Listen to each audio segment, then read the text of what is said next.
수첩이나 포스트잇 아니면 노션에 할 일 목록을 쭉 써놓고 그 일을 하나씩 지워나가는 것에서 나름의 희열을 느끼시지 않나요? 보통 자기 개발에 진심이거나 열심히 사시는 분들이 그럴 거라고 봐요. 그런데 냉정하게 생각해 보세요. 방금 지운 그 일이 내 인생에 정말 공헌하고 있나요? 내 소득에 정말 공헌하고 있는 게 맞나요? 그냥 수고만 한 거 아니에요? 제가 그랬습니다.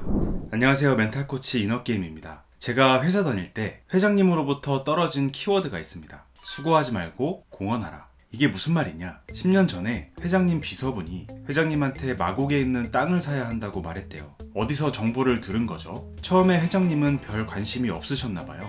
그런데 계속 졸랐대요. 기회다. 사셔야 한다.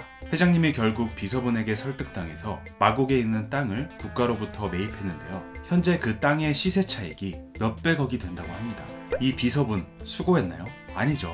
전혀 수고스럽지 않았습니다. 그런데 회사에 엄청난 공헌을 했죠. 회사에 보면 바쁘게 움직이고 스트레스는 있는 대로 받고 정말 수고롭게 일하는데 정작 공헌하지 못하는 사람들이 많습니다. 두 가지 이유가 있다고 봐요. 첫째는 공헌하지 못해도 월급은 나오니까. 둘째는 누가 얼마큼 공헌했는지 명확하게 알기 어려우니까. 조직이 크고 복잡할수록 성과를 정확하게 구분하기가 어렵죠. 그러니 수고하는 모습을 보여주는 것에 집중하는 경우가 많아요. 승진을 위한 쇼 같은 거죠. 그런데요, 사실 회사 생활을 한다면 수고만 하고 공헌하지 못하는 게 인생에 그렇게 큰 리스크는 아니에요. 문제는 그렇게 일하는 습관이 회사를 나와서 자기 일을 하거나 회사 일과 상관없는 자기 개발을 할 때에도 여전히 영향을 미친다는 데 있습니다. 수첩이나 포스트잇 아니면 노션에 할 일 목록을 쭉 써놓고 그 일을 하나씩 지워나가는 것에서 나름의 희열을 느끼시지 않나요? 보통 자기 개발에 진심이거나 열심히 사시는 분들이 그럴 거라고 봐요. 그런데 냉정하게 생각해 보세요. 방금 지운 그 일이 내 인생에 정말 공헌하고 있나요?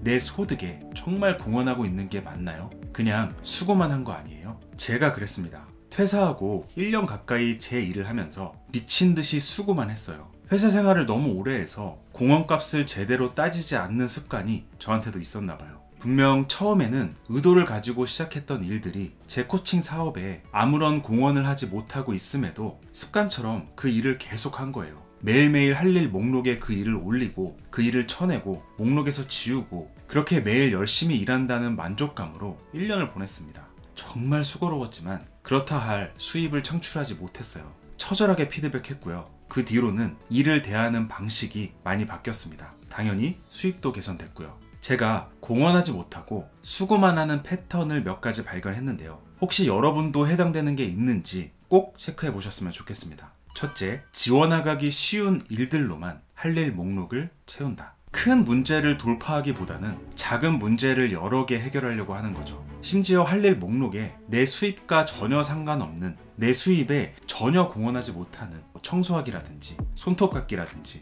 화장품 주문하기 같은 걸 넣어놓기도 합니다. 이게 왜 문제가 되냐면 많이 지웠다는 가짜 만족감을 심어줄 수 있기 때문입니다. 굳이 써놓지 않아도 어차피 하게 될 일들은 할 일 목록에서 빼시는 게 좋습니다. 둘째, 일의 완성도보다는 일의 처리 속도와 양에서 만족감을 느낀다. 일의 완성도를 높이려면 그 일을 빠르게 처리할 수 없습니다. 고민하고 하다가 멈추고 다시 돌아오고 뭔가 뚝뚝 끊겨요. 수고만 하고 공헌하지 못하는 사람들은 이렇게 일하는 걸 싫어합니다. 질보다는 양을 중요하게 생각해요. 정신없이 일하고 지워내고 집중의 끈이 끊어지지 않는 것에서 만족감을 느낍니다. 이렇게 양으로 승부하는 업무가 왜 공헌하지 못하냐? 그런 일들은 되게 머리를 쓰지 않아도 기계적으로 할 수 있는 일들이거나 행정적인 업무일 가능성이 큽니다. 물론 그런 일들도 필요하죠. 그런데 그런 일들은 내가 아니라 사람을 써서 맡겨야 합니다. 그럴 여력이 안 된다? 그러면 잠을 줄여서라도 공헌할 수 있는 일을 할 시간을 무조건 확보해야죠.